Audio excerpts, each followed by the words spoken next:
पाकिस्तानी जनता, पाकिस्तानी अवाम चंदा लेती है, गरीब है, भूखे पेट सोती है। ये मोहतरमा ये फरमा रही थी, कह रही थी, ओ बीबी तुम्हारे जो मुल्क में हालात हैं, तुम्हें अपने हालात के बारे में कुछ नहीं पता। जो तुम लोग ड्रामों में ड्रामे करते हो, लिटरली ड्रामे का नाम किसी ने सही ड्रामा लिखा है कि 500 करोड़, 800 करोड़, 1000 करोड़, 1800 करोड़। तुम लोग की अवाम तो बिलो दी बेल्ट जिंदगी गुजारने पे मसरूफ है। इंडिया चले जाए ना, कोई हमारे भी बहुत जान पहचान वाले इंडिया गए हैं तो उनकी शक्लों से माशाल्लाह पता चल रहा होता है कि कितनी रौनकें बरस रही हैं और कितना खाना मिलता है, कितने प्रोटीन्स मिलते हैं, कितने कार्बोहाइड्रेट्स मिलते हैं, या कितने आप लोग लिपिड्स या फैट्स या विटामिन्स खाते हैं, कितने जूसेस आप लोग पीते हैं। आप लोगों की जो अवाम है ना वो बिलो दी बेल्ट, गुर्बत से भी नीचे की जिंदगी बसर करिए। ये तुम लोगों ने एक मास्क पहना हुआ है जो तुम लोग दिखाते हो अपनी फिल्मों में, अपने ड्रामों में। आतंकवादी कहते हो ना, तुम लोग की फिल्मों को पैसे कौन देते हैं ये बताओ? तुम लोग के पैसे कहां से आते हैं? जो पीछे से फंडिंग होती है वो कहां से आती है? ये तुम लोग की अपनी फिल्में साबित कर चुकी हैं कि तुम लोग की फिल्मों की फंडिंग कहां से आती है। अंडरवर्ल्ड के मामला तो तुम लोग के यहां ज्यादा है। हम लोग तो अपनी अवाम से अगर पैसा मांग रहे हैं डैम के लिए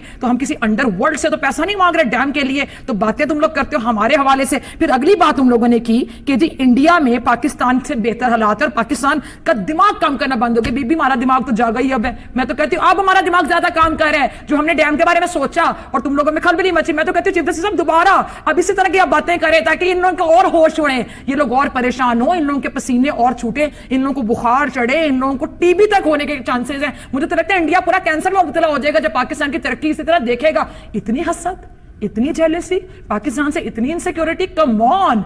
हम 21वीं सदी की जिंदगी गुजार रहे हैं, हम लोग बहुत आगे के लोग हैं। इकोनॉमी तुम लोग कहते हो तुम लोग की तरक्की कर रही है, अपने दिमाग को तुम लोगों ने पीछे क्यों कर लिया? 1947 नहीं है ये, 1947 से बहुत आगे जा चुके हैं। तुम लोगों ने तो पाकिस्तान के वजूद को एक्सेप्ट नहीं किया, हजम नहीं किया, डाइजेस्ट नहीं किया।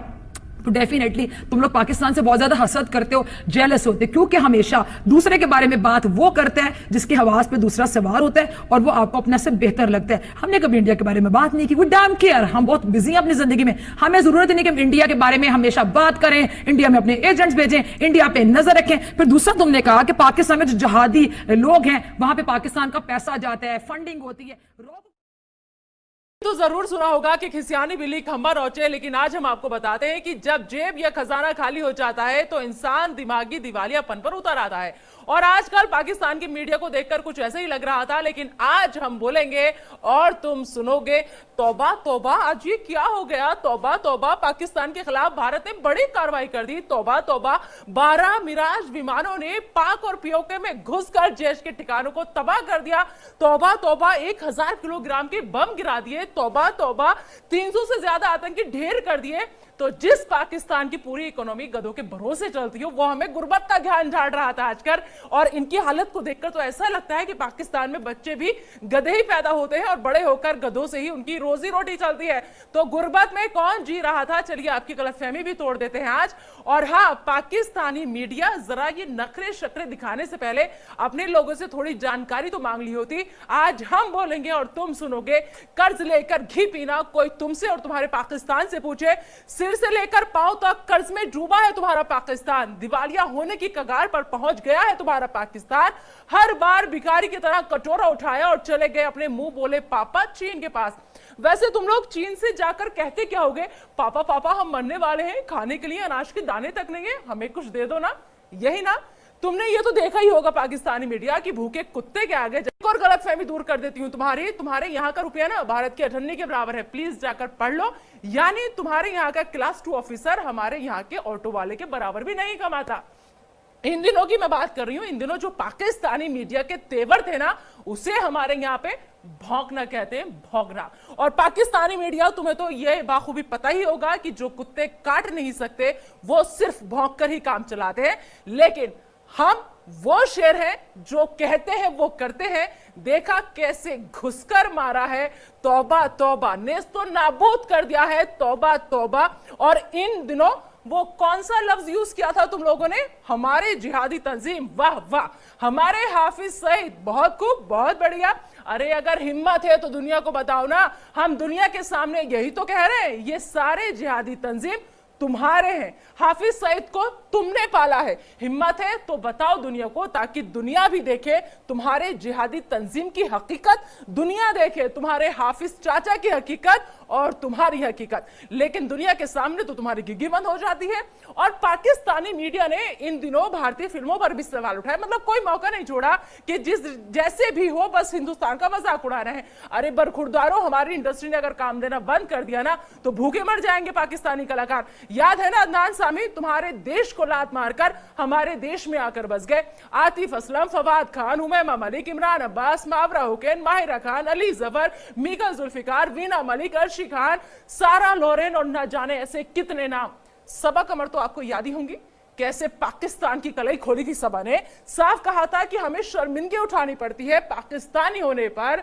तो मत भूलिए कि हमने अगर इन्हें सर आंखों पर नहीं बिठाया होता तो आज पाकिस्तान में किसी गली या नुक्कड़ पर भजन गा रहे होते, या फिर हो सकता है तुम्हारे अब्बा हुजूर की खिदमत में लोरी सुना रहे होते। और तुम लोगों ने हमारी फिल्म टॉयलेट एक प्रेम कथा पर भी इन दिनों सवाल उठाया। क्या कहा तुम लोगों ने कि हमारे यहाँ टॉयलेट पर फिल्में बनती हैं। अरे ऊपर वाले ने तुम लोगों को शक्ल के साथ साथ अक्ल भी नहीं दी क्या? पहले जाकर कम से कम फिल्म तो देख ली होती आप लोगों ने। अपने इमरान अब्बा को कहो कि तुम्हारे पाकिस्तान में फिल्म रिलीज करवा दे, लोग देख लें और उन्हें पता चले कि इस फिल्म में क्या है। यह फिल्म लोगों को जागरूक करने के लिए बनी थी। अपने इमरान चाचू को कहो कि तुम्हारे यहां भी फिल्म दिखाएं और कम से कम टॉयलेट की हालत ठीक हो सके। मुझे तो शर्म आती है तुम्हारे यहां की टॉयलेट की हालत बताते हुए और तुम्हारी हालत बताते हुए। अपनी टॉयलेट को भांग की गोली दे दियो, इसलिए नशे में उठकर चले आते थे और अपना पूरा ज्ञान बककर निकल लिया करते थे। अब मैं पूछती हूं, हाउस द जोश? क्या कहा? Dead sir, roasted sir? तौबा तौबा, ऐसे नहीं कहते, बुरा लगेगा आपके आकाओं को। अब बात तुम्हारे मजहबी ज्ञान की भी कर लेती हूं, क्योंकि इन दिनों ये भी तुम लोगों ने खूब झाड़ा। तो सुनो तुम गीदड़ और भेड़िए लोग, हमें मजहबी ज्ञान तुम दे रहे थे। तुम्हारे यहां हिंदुओं का कत्लेआम होता है, 25 सालों में उनकी आबादी बेहद कम हो गई। कम से कम ये तो पढ़ लिया होता कि पूरी दुनिया में सिर्फ हिंदुस्तान ही वो देश है जहां सारे मजहब के लोग एक साथ रहते हैं और सबको आजादी है प्यार से मोहब्बत से रहने की। और हाँ, मुसलमानों का जिक्र भी इन दिनों तुम लोगों ने खूब किया वहां की मीडिया ने कि मुसलमान यहाँ पे हिंदुस्तान में परेशान है।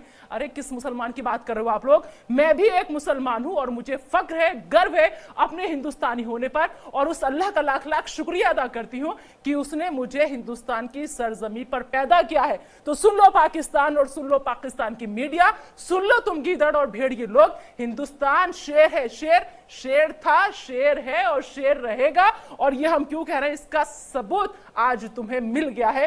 तुमने ठीक ही कहा था कि अब ये 1947 और 48 का हिंदुस्तान नहीं है। यह भी गलतफहमी दूर कर लो कि 1971 का हिंदुस्तान है। अब की बार घुटने पर तो झुका दिया है और जरूरत पड़ी तो काट कर रख देंगे। याद है ना 2016 घर में घुसकर सेका था, और वैसे ही आज फिर से सेका है, क्योंकि हम बोल कर मारते हैं, सामने से मारते हैं। हम तुम्हारी तरह बुज़दिल नहीं है। और अब तुम लोग बदले की बात करो, किससे बदला लोगे? हमारी शराफत देखो, अभी भी शर्म महसूस करो कि हमने ना शहरियों को निशाना बनाया है, ना तुम्हारी फौज को निशाना बनाया है, सिर्फ आतंकी और उनके कैंपस तबाह किए हैं। तुम्हें तो हमारा शुक्रगुजार होना चाहिए कि तुम्हारा काम हमने कर दिया। बाकी जो बचे हैं उन्हें अगर खुद तबाह कर लो तो इसी में तुम्हारी खैर है, क्योंकि सोचिए अगर जंग हुई तो तुम्हारा मुल्क हिंदुस्तान के सामने कितने मिनट टिकेगा? यह सवाल अब पाकिस्तान के हुक्मरानों को भी परेशान कर रहा है, क्योंकि तुम्हारे पाकिस्तान को एहसास हो चुका है कि उस पर जो ये बड़ी आफत आई है वो अब थमने वाली नहीं है।